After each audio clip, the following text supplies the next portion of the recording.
Yuval Atsman, welcome to Partnering Leadership. I am thrilled to have you in this conversation with me.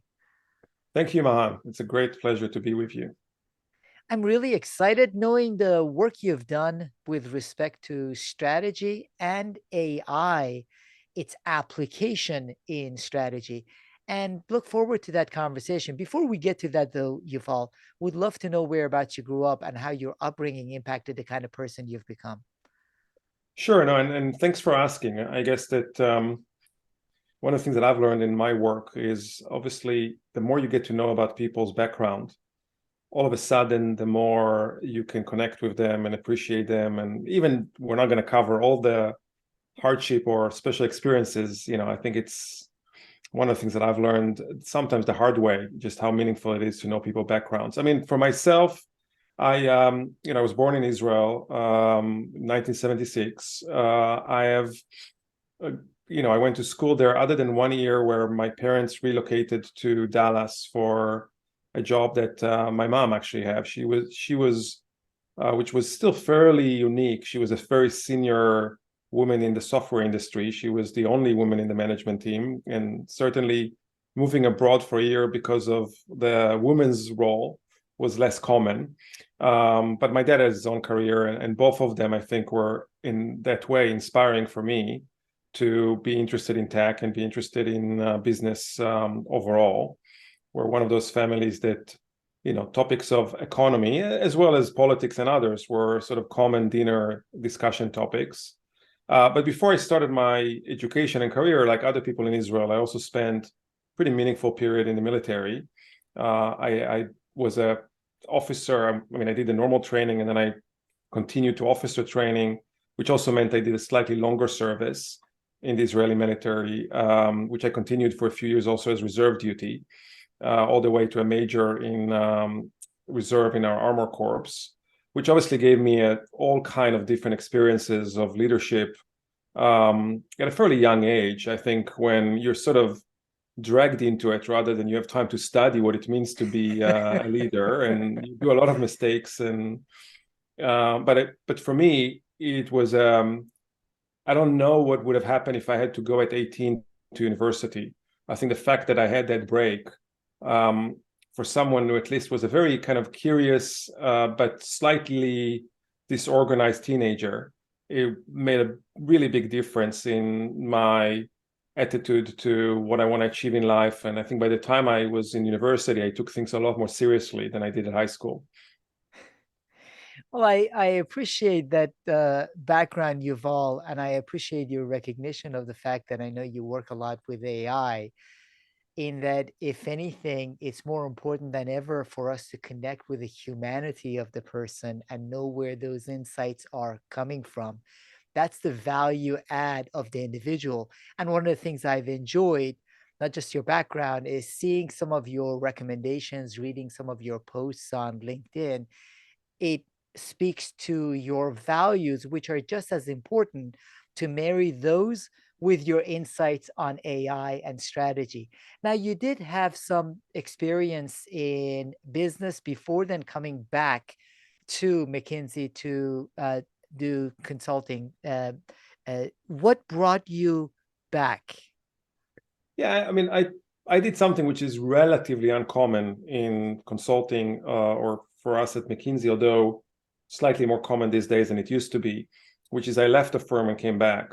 And I left at a fairly senior stage. In fact, I left pretty quickly after I was elected senior partner, which is for many people felt a bit strange because you worked so hard to get to that point, and now you're leaving before you can cash on your new status or your new role and so on. But actually, for me, not being financially driven, I was thinking of that as, if I don't leave now, will I ever leave? I will get just more and more comfortable in the McKinsey role. And in a similar way to what I did in 2006, when I decided to go and spend 6 years in China because I felt China is changing the world, I was very curious about tech disruption, especially AI disruption in Silicon Valley. And I got to connect with a very exciting company called Globality, that was, an AI native organization that was trying to use AI as a way to connect small businesses with large companies and sort of disrupt the professional services market. And I went there and I spent a bit more than 2 years building that business with some great investor and board members and other partners. Obviously, learned a lot about what it takes to do it, and did all kind of new mistakes for myself, and also a few things that I'm quite proud that continue to help Globality after I left. Globality also, I think, found out by the time that I was there that it will take too long to build a marketplace model the way that it envisioned when I joined. So some of the original vision was really becoming Alibaba professional services. But actually, the AI technology that the company developed seemed to be more readily monetizable with large companies that can themselves use that to just better manage every professional service provider, whether it's a small one or a big one. Of course, most of them do a lot more work with the big ones. So it became, to some degree, a procurement platform or for professional services. I think the company clearly continues to have a much bigger mission, but at least for me, the role became more about implementing, essentially large software deals or software-like deals with big companies. And that was a little bit less exciting at some point, and sort of made me think about what to do next, and eventually brought me back to the firm. But in that period, that experience, also being, surrounded by very talented founders, engineers, people that approach AI almost from the other extreme, the sort of what can be engineered, and then let's figure out how to use it, as opposed to what's needed and how do we build it. Taught me a lot about what's out there about NLP in particular, which was a big, long before generative AI became the flavor of the year. I saw that this is going to be pretty transformational for how people can start to engage in a kind of human-machine interaction. Because I think we all know the power of AI, long before it replaces humans, it's augmenting humans. And that's the interesting part. It is very interesting. And I've had conversations, including with Louis Rosenberg, who's one of the pioneers in virtual reality and has been involved in AI. And he talks about that augmentation and the role it's going to play in the future of work. Before we get to that AI part of it, though, it's all organizations that I deal with, Yuval, have a strategy or strategic plan. But you had an outstanding conversation on the McKinsey podcast with Richard Rummel. He said trends have been toward bad strategy. And I tend to agree with that. How do you define strategy? And would you agree with Richard that there's a lot of bad strategy out there? And if so, why?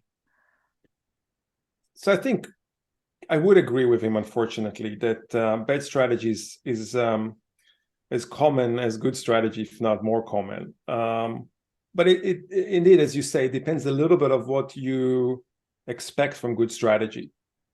And I think that, you expect from good strategy, of course, that it will not only be based on the right insights, it would also drive the right commitment to action that set a company on a different trajectory than before the strategy. And then eventually helps to align, in many cases, large organization to move in more unison with a certain strategy. And sometimes you actually apply the strategy by inorganic moves, so you don't necessarily need to change the entire company to make the change in strategy. But more often than not, I think where strategy fails is because you actually don't bring people on board to execute it. In some other cases, and I think this has been and Richard and I talked about it on that podcast, one of the most common failure modes that I see on strategy is you start with a few priorities, and then you add more and more things that needs to happen until you have no priorities anymore. And it's very hard to say that anything is not important, partly because you don't want to tell your current people that they're doing something not important. No strategy no company has the non-important business unit next to the priority business unit. Some of them have the core and the high growth, or but but no one has this sort of non-important business group. And it's very difficult for people to pull resources away from things, or even give up on the hope that a great manager, a great leader, or a great product innovation will actually succeed despite a lot of historical problems in that business unit, or even indication that the market is not attractive. There's always that optimism that something will change, and that, I think, is one of the reasons why many companies end up with either a strategy that very few people understand it in the same way, or a strategy that just tries to do too many things. Leidy Klutz, he's a professor at the University of Virginia, has a great book, Subtract, and he gives many examples for reasons why in life and in business we tend to look to addition rather than subtraction. And many of the strategic conversations I've been involved with as well are an addition. So it continually builds rather than subtract and focus on the strategy front. So that's one of the major challenges. Now, how do you define artificial intelligence? I mean, I've found that it's easier to put more stuff in the suitcase of artificial intelligence than trying to be, too semantic about what it is and what it isn't. Because actually, a lot of stuff that is pretty basic, like automation, which I don't think it's artificial intelligence, which is, I just want this thing to be done repeatedly and effectively with whether it's RPA or other ways of automation, is, in my mind, a pillar of efficiency that many companies are not utilizing. And by the way, some smart things like that could still make a difference. I mean, there's been a few people that have compared ChatGPT to Eliza, which is this, virtual pre-wired psychiatrist, AI-like, which obviously was no AI 55 or so years ago. And I think, more when you consider how much can be done more with automation, even the more basic analysis, descriptive and simple, in my mind, should be packaged as part of the transformation that companies needs to do with analytics. So I think for those that are getting too hung on what AI means, I think it's a symptom that they're just not doing enough most of the time. But at the same time, I obviously accept that it's not enough to do only the things which are more rule-based and more automation. And a lot of what's going to be pretty game-changing over the next 10, 20 years is, the places in which AI completely changes the approach of how stuff gets done, not only, augment or automates. And I've seen the application of AI in organizations in many instances in the automation that you talk about, but I have not seen it used in the strategic planning and in the strategy conversations. How can AI be used at that level? Because in many instances, the CEO, the leadership team feel like this is only something creative that can come out of our minds, which is true. But how can AI be used in a way where it can augment the strategic planning and thinking process?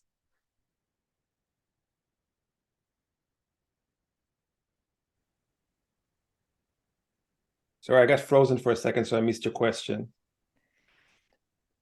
So it is on red still. Now it's getting back. Outstanding. And you're white.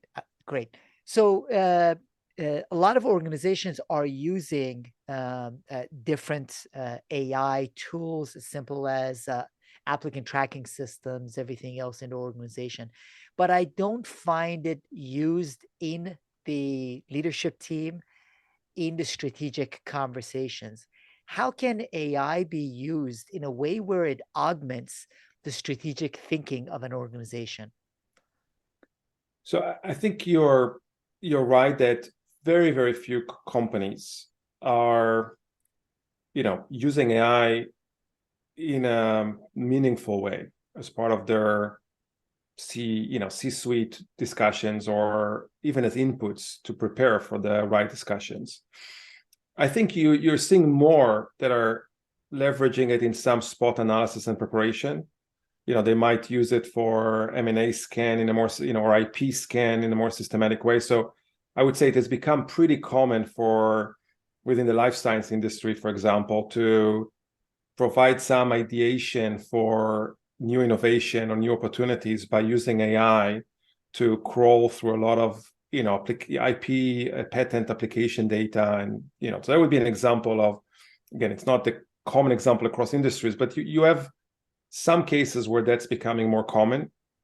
Of course, the investment companies are probably most advanced in being creative and finding more and more sources of AI-based or automation-based research that gives them significant, edge, as they would call it, for their investment.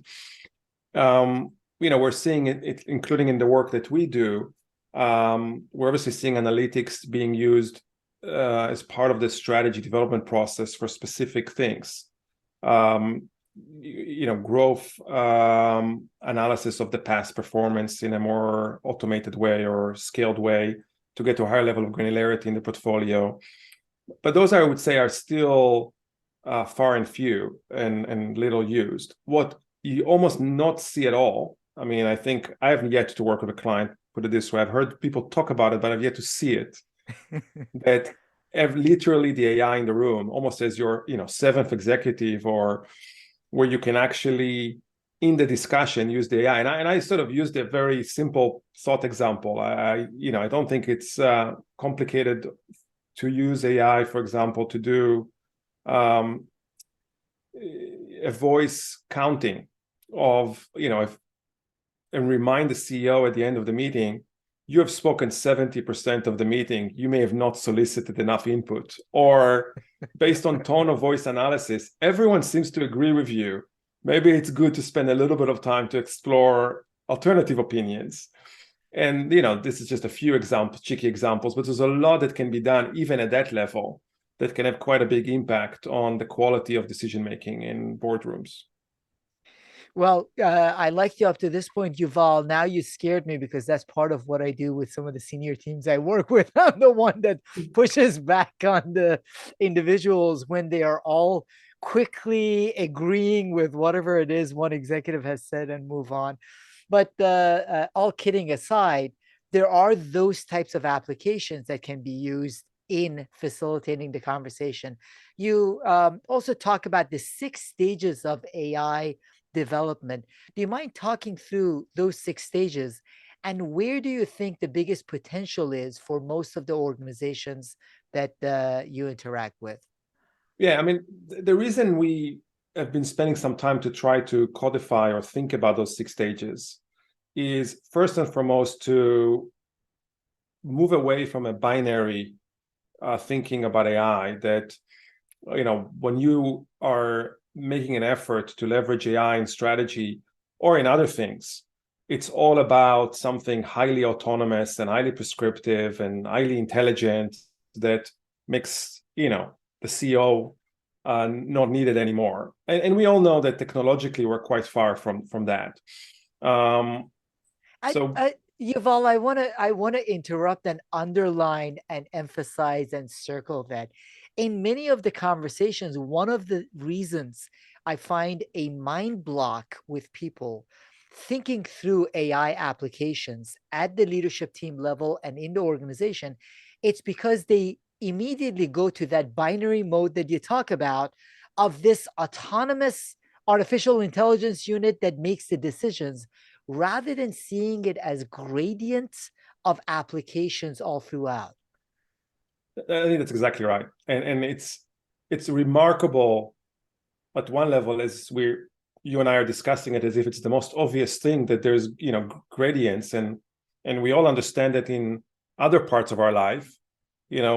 We have seen our car starts to park itself, but we're still not driving us on its own. So we know there's stages in other parts of life, and yet, we seem to be, or many of us seem to be, completely numb when it comes to business applications.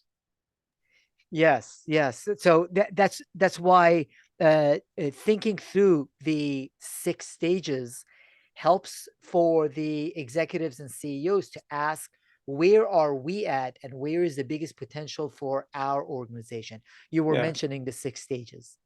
Yeah, and the first stage, again, in the discussion we had earlier about using AI quite generously, you would almost think that the first stage is pre-AI. It's what most companies do have today in their, different business intelligence systems, where it's a set of automated analysis that you are doing that gives you a description of the status of your business or the status of the market or the status of your consumer. And again, even there, I would say the ability to do that well improves, moving from information overload to what really matters and thinking about how to work with that. There's some room for companies to improve, but I would say that's a mature, overall, a mature capability for many organizations.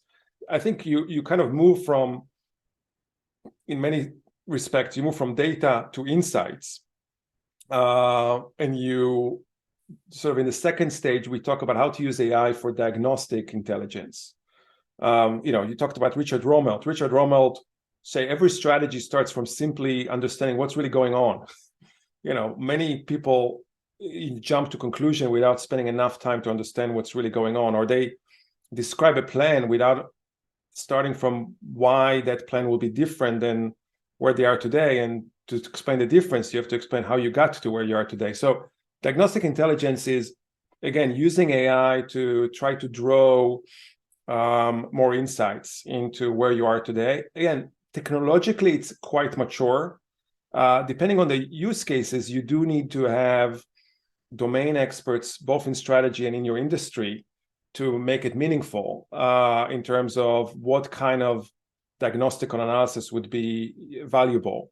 But often, it's as simple as if you're, let's take as an example, consumer company with a fairly large portfolio of SKUs and large, set of markets, trying to pull in from the diagnostic, where do you really have the more material differences of inflation or of sales demand or of, marketing changes in spend. But it's really the ability to, which of course AI can do a lot more patiently. The AI doesn't get bored from doing the analysis, 100,000 different ways, and try to provide for you based on some thresholds of materiality and relevance to start to provide to you some insight. So that's diagnostic intelligence. As I say, I think this is totally doable for most organizations, most things with today's technology.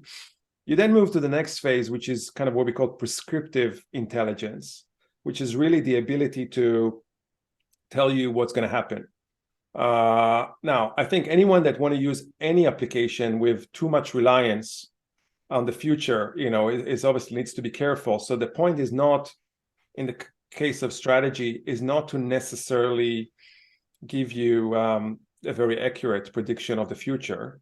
In the same way that if you're going to look at the typical weather in a certain country in February, it's not a promise that it would be sunny if it's sunny 25 days a year on average in that city in February.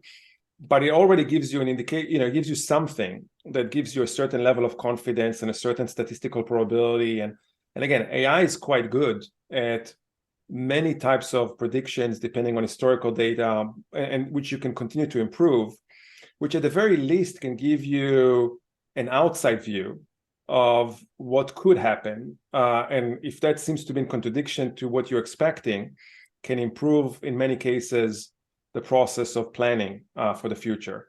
So again, not as a definitive forecast, but as a helpful. And over time, I think it would be more, like the weather forecast has improved at least 10 days, from now. It's going to get better and better, at least for shorter term forecasting, especially when you already had made the sales and they've not yet, converted into, or the supplies left the warehouse and so on from your other planning system. So that's prescriptive. And again, those are three types of analytical. Yeah. And sorry, to that point, I wanted to jump and emphasize the point that you made with respect to the augmentation, in that this is augmented intelligence in coming up in many instances with options, potentials, insights that you might not have come up with. It's not providing a concrete answer. It's just increasing the optionality in order to be able to then come up with the best answers or best Yeah, potential paths forward. So it's augmentation. It's not making the decisions for the organization.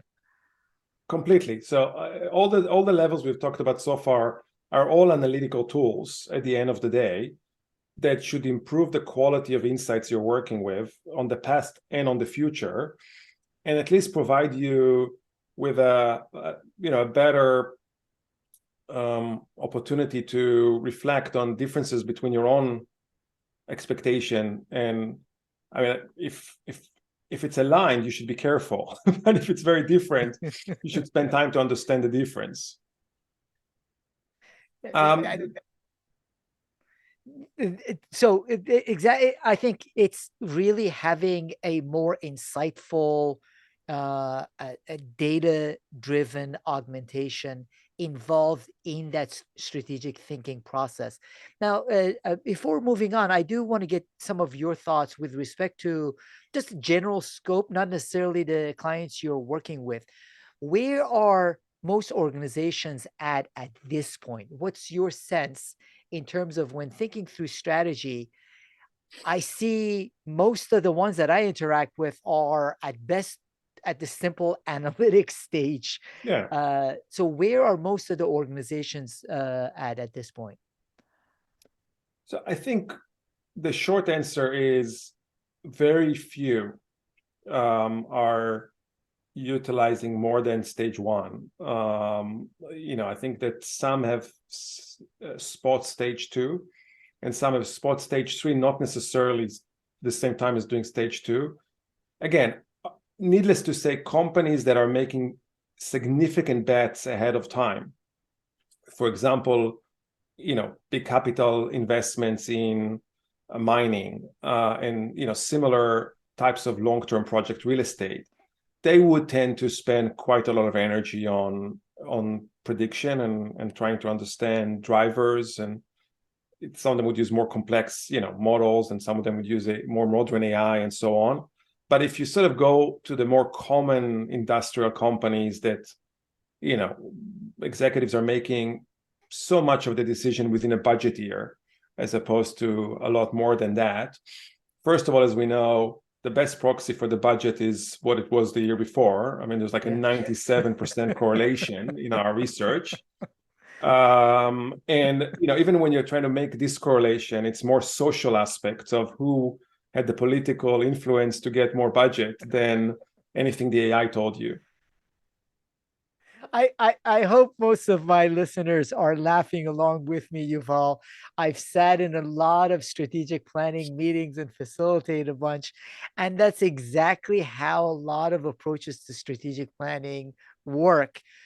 For it to be effective, thinking through both the process and application of these AI tools can help make that process more productive. In many instances, organizations and leadership teams are spending days and at times weeks through this process, going through, as you said, 97% based on the previous budget and making tweaks based on the personalities in the room rather than real data-driven insights.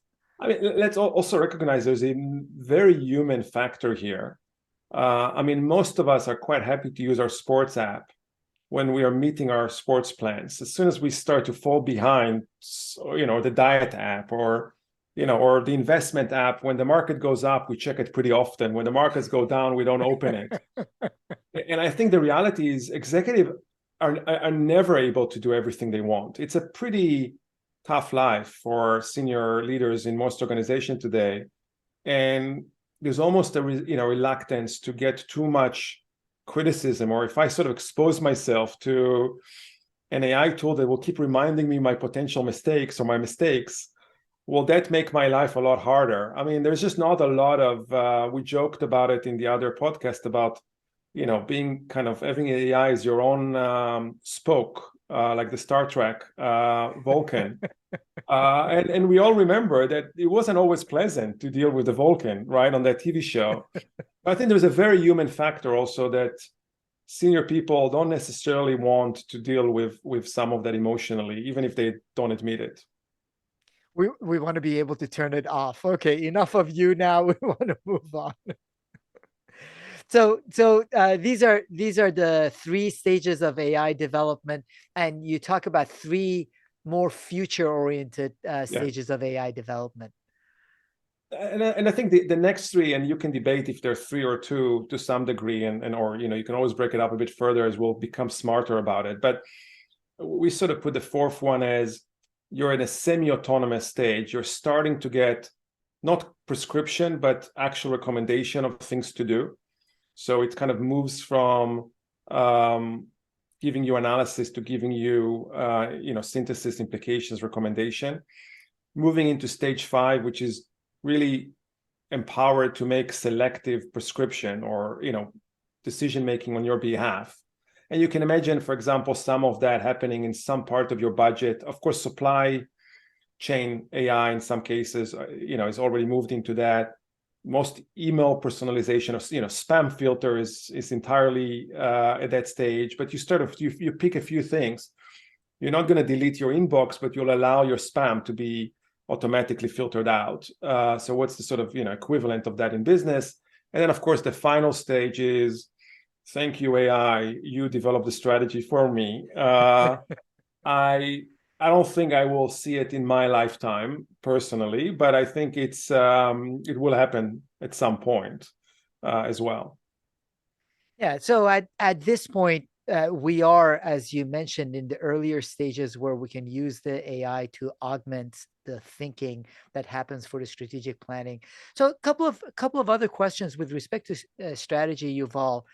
Uh, the pace of change has continually gotten faster. AI contributing to that, but technological change. Azim Azhar has a great book, Exponential Age, on the different exponential technologies which are about to hit their exponential curve, therefore speeding up change in organizations. So when you're advising clients or advising colleagues with respect to the frequency of in-depth strategic thinking, not strategic planning necessarily taking a week out, but revisiting strategy, how often should organizations be thinking about that? No, it's a great question because I actually think, for some of the similar reasons that we discussed before, that it's such an effort sometimes to align an organization on a strategy that it feels very painful to revisit it too often. However, there are sometimes, there's at least two types of changes that should make you revisit it without a defined frequency. The first one is that significant assumption or a significant assumption you've made in your strategy is proven irrelevant anymore. You thought you're going to be operating in a certain market environment, but now there's a war in Ukraine, or there is 3 times the interest rate, or there is 10 times the inflation level, or those are pretty game-changing macro realities that may have been completely unpredictable at the time that you made your strategy. So I think that's the first thing. I would, many companies end up doing that change once the results hit them, not necessarily once the change in the external world happens. And often the denial continues even a little bit after the result starts to hit them. But that's when you really have to, you have to react. And I can come back to how AI can help on that as well. The second type, of course, is that the assumptions that you've made on your own capability. Most strategies assume some significant success in execution. And back to where we started from on strategies, because they typically have a long list of things that they want to improve at the same time.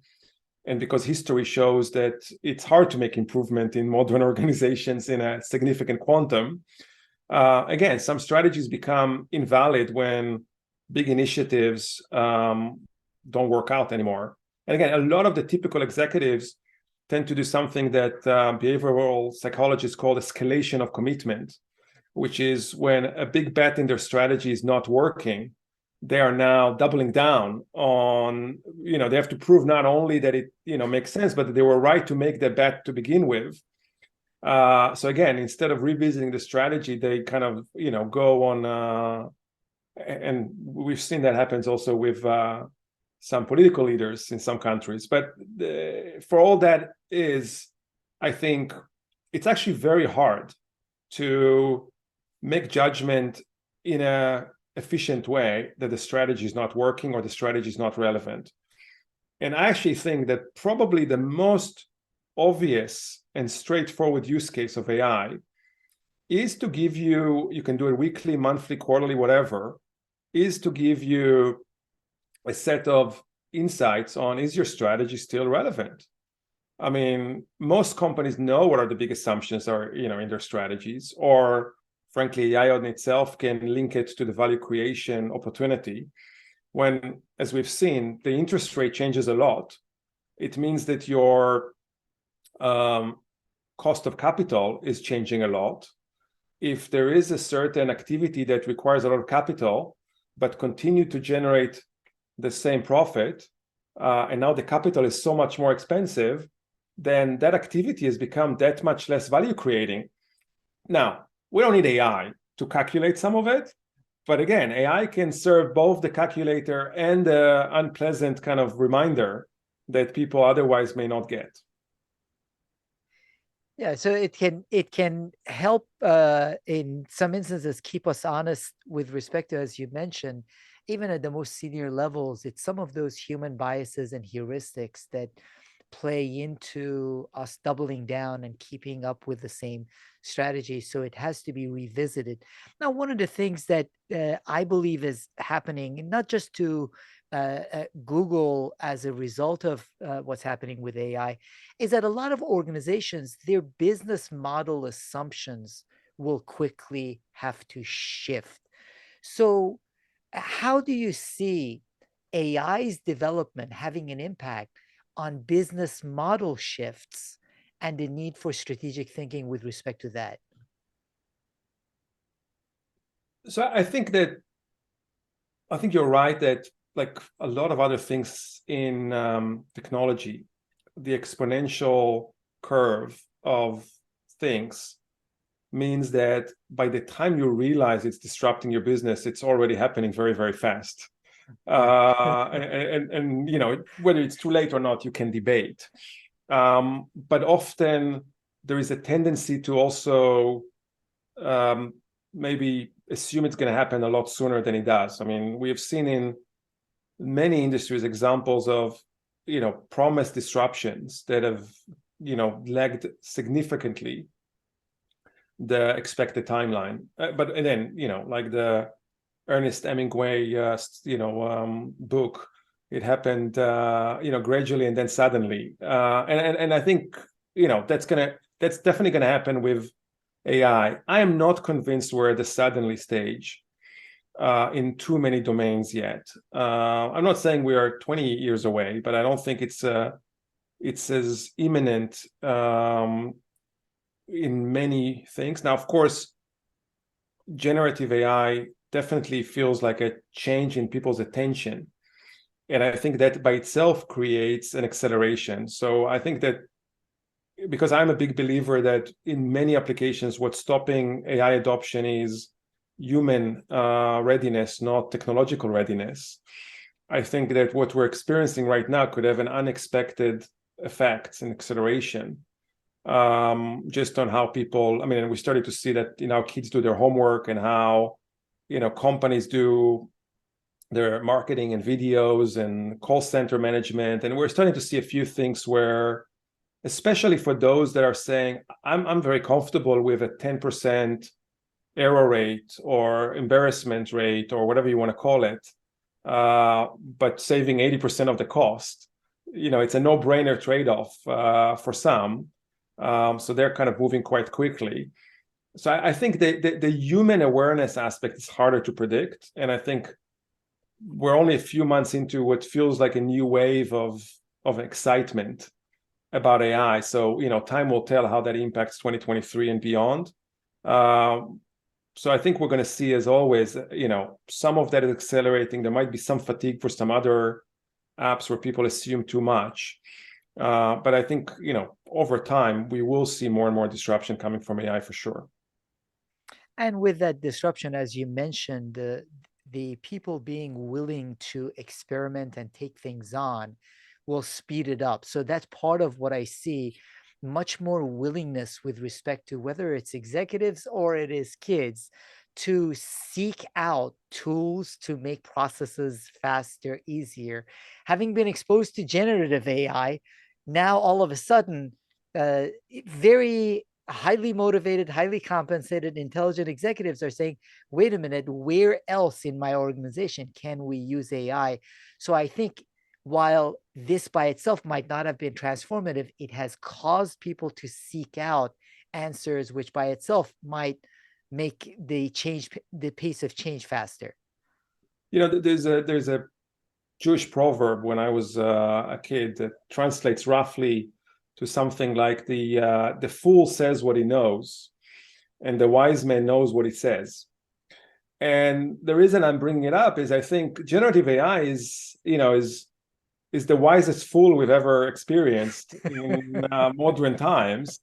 Combine on a Google or a Microsoft search platform, or if you sort of look at the new Bing, or you do the new, soon it will be Bard, I guess, on Google, or it seems to be able to do a lot very quickly. So it definitely says a lot of what he knows, but in many respects, he doesn't know if what he says is true, and everyone has been posting all the examples of the mistakes.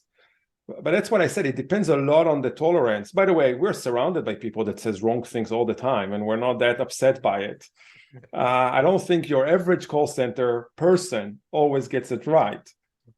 So clearly, also it's our attitude to what the machine is allowed to say wrong and what a person is allowed to say wrong is also something that could be changing. And I think if that changes, that could be one of the most profound changes. We may not be enough in some fields, like an autonomous car. Somehow it feels a lot worse when a car crashes a person than another human crashes a person. I think we already know today that it's most likely going to be a lot less accident if all cars would be autonomously driven.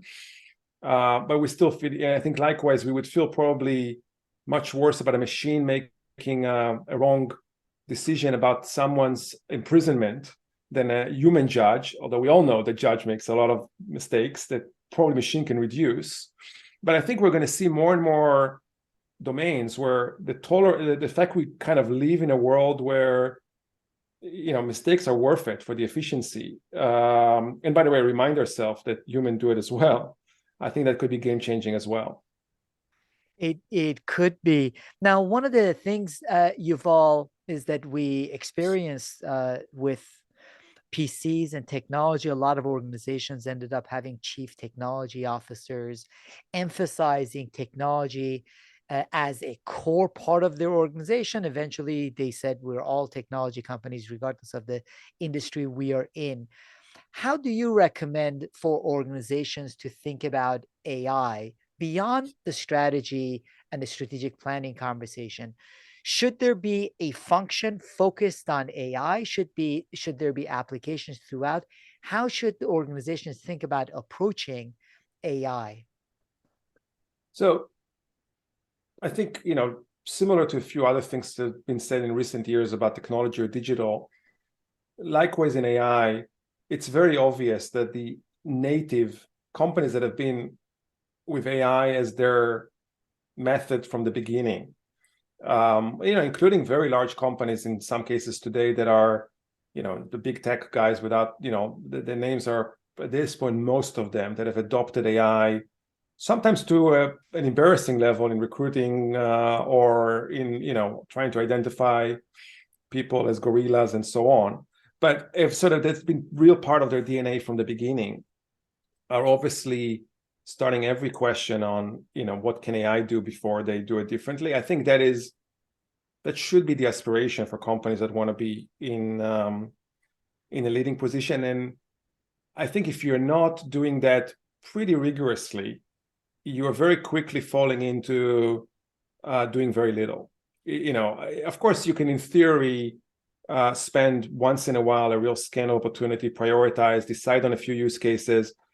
But what happens pretty quickly after, from what I've seen, is it then hits roadblocks of the organization, not willing to use it, not trusting it, not investing domain expertise in getting it right.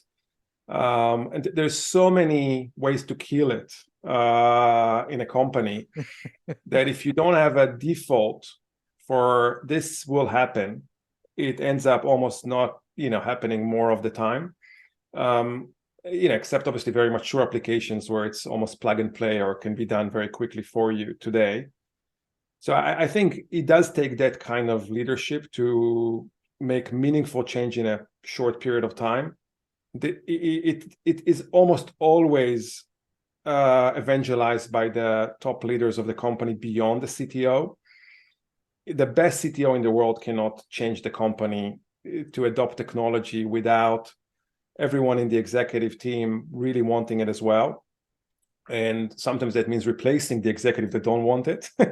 And the people that can do that are the board or the CEO. But it's a real change. And we've seen a few companies adopting it massively and getting significant rewards for it, but it's very, very few at the moment.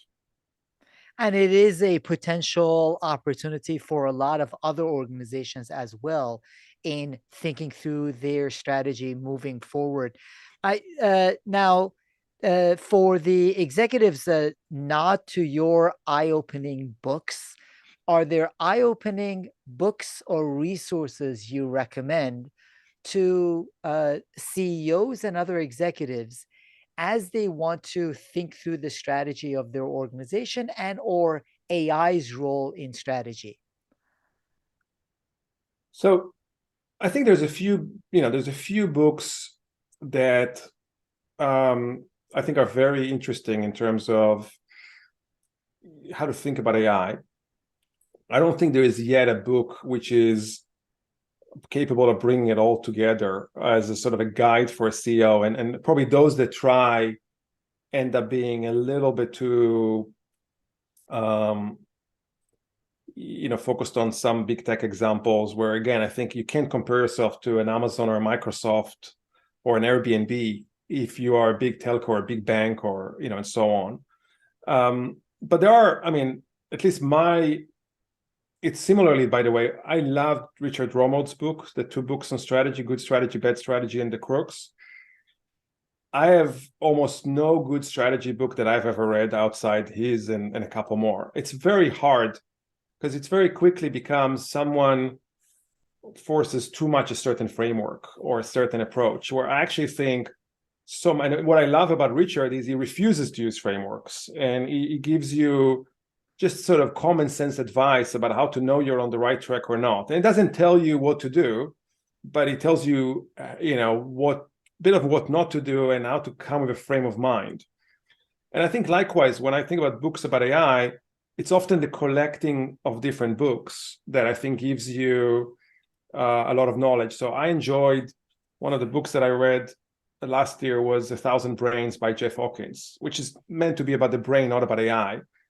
But it was very thought-provoking in terms of if our knowledge of the brain will at some point shape how we develop AI system.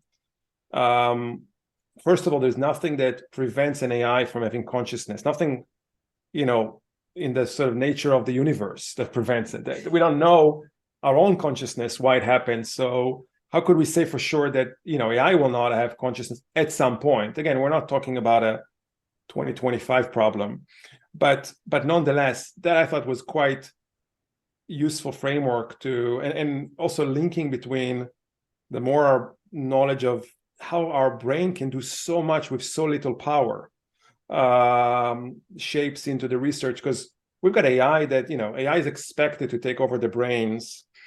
It obviously does a lot better for very narrow applications, but it might start to do it for more universal application at some point in our lifetime, but it's going to still take a lot more power at the current, rate. But I thought that was, for example, it was thought-provoking. Likewise, one of the books that came out maybe 5 or 6 years ago that was among the most useful on AI. I think it was Pablo Dominguez, the master algorithm, that really was just a great tutorial about the different approaches. And obviously AI has moved more and more into deep learning and neural network since the book was written, but it was really going through, actually no one knows for sure which system will end up being, and combination of the systems is what most companies use. And I think a fluency of at least, how it gets done, what's the difference between rule-based and and machine learning. And I think any executive that doesn't have that basic level of knowledge is, in risk of negligence in doing their job. And you ask about CTOs, one of the biggest frustrations of the CTOs is, and some of it is because CTOs don't communicate well, but most of the time is because there is a missing basic education for their peers in the business side about some, beyond the buzz, what really, why is cloud, and most people know by now what a cloud, but it wasn't the case 3 years ago. Or, I think still most people, don't really understand a lot of technologies that are, as you said, could still have exponential impact in the future. Yeah, and you don't necessarily have to become a technologist. However, as the CEO and the senior leadership team, you do need to have some of the basic understanding that enables the organization to take advantage of the technologies. And in order to do that, I love you quoted David Rubenstein. I had a conversation with him for my podcast as well. I see him a lot at the Economic Club here in DC. He's an obsessive reader, reads 100+ books a year. And I know you read a lot as well. That has to be part of how we understand this future. So I really appreciate those recommendations. I really appreciate all of the writing and thinking you do as well, Yuval. So how can the audience follow some of your work? Well, I probably, should and could do more in terms of posting some of it, but as you know, my day job is still to work with clients on a variety of things, and therefore a lot of the more intellectual, as much as I enjoy it, and it actually forces me to learn more deeply. I mean, the reason I post, the reason I write articles, the reason I sometimes do faculty programs is because I learn much more deeply when I teach, right? Or when I put a pretty high bar on what I try to post rather than the frequency. But I do try to do it on LinkedIn, pretty frequently, and sometimes through the McKinsey articles. So those are probably the main ways that I contribute outside knowledge. Those are outstanding. We'll link to them in the show notes. I've also will link to the conversations that you've had. I've enjoyed many of them, including the one you also had with John List on the voltage effect. So it's an opportunity to learn from you as you have these conversations with others, and then as you write these articles.